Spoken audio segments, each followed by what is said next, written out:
And just behind this building here, and through the original headworks, and then it would come into the plant, remove the solids, and then the heavy solids off the bottom of these tanks would go into the 3 digesters that were original. We have 16 now, and that would we'd put the solids in those, and it would take the digester gas off of that.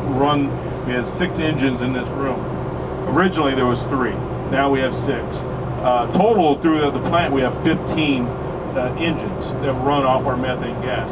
As you can see in the background here, the big tanks with the black hoses coming off, those are the digesters, and the black hoses are pulling the methane gas off the digesters. Those roofs are floating. They will adjust in height depending on the amount of gas in each digester by about 4 feet.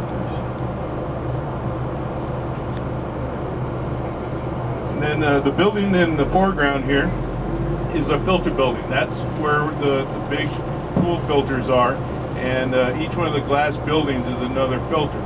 So there's 16 filters, 8 on the A side and 8 on the B side.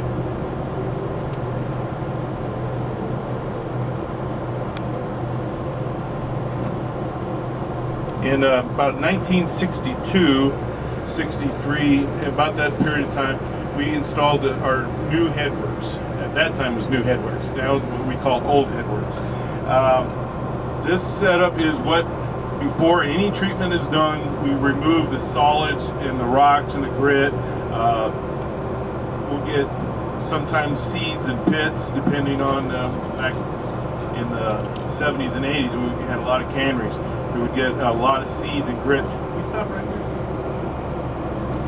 Sometimes you can see out of these grit hoppers there's material dropping out, and it look almost like charcoal and grit.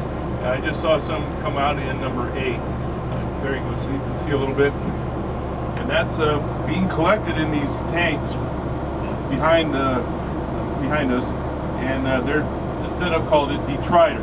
It's a very large auger on the bottom. It goes around, scoops all this heavy material up, and then bring it to the cyclone detriters, and you can see the material every once in a while spit out.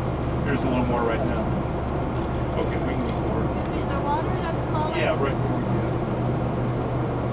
So as the flow comes to the plant, we have all the flow in the plant right now comes into these screens right here. So up to, on an average of 100 million gallons a day, we get normal peak flows about 167 million gallons a day. It all comes in right through here, and then you can see these arms going up and down. And right now, just because of my experience, there's 3 different screens moving right now, so we're at high flow. We're running about 167 million gallons. So you can see the arms coming down, they kick away from the bar, they'll go down, and then they'll scrape up. You can see the one closest to us is actually engaged. And as it gets higher, you're going to see it actually hit the wiper, and it'll knock some debris off onto the belt. And the belt will have a timer, and after so many cycles, it will turn on. No, the belt just came on. So it'll run it over into a compactor. You can see an auger in the background, and it'll actually compact it, dewater it. If we haul that material away by weight, so the drier, the better for us. How automated is all this? This is fairly automated. The control room can do pretty much everything as far as open the channels, turn on the belts, and we can even control it by bubblers. So when the level gets certain high, it'll send on a signal saying we need another pump or another channel. So if everything's working, how many people operate this plant? On a shift, a Saturday or Sunday and nights, we're down to about 6 people. During the day, because we're doing a lot of repair and a lot of extra work, the entire plant has about 200 people working.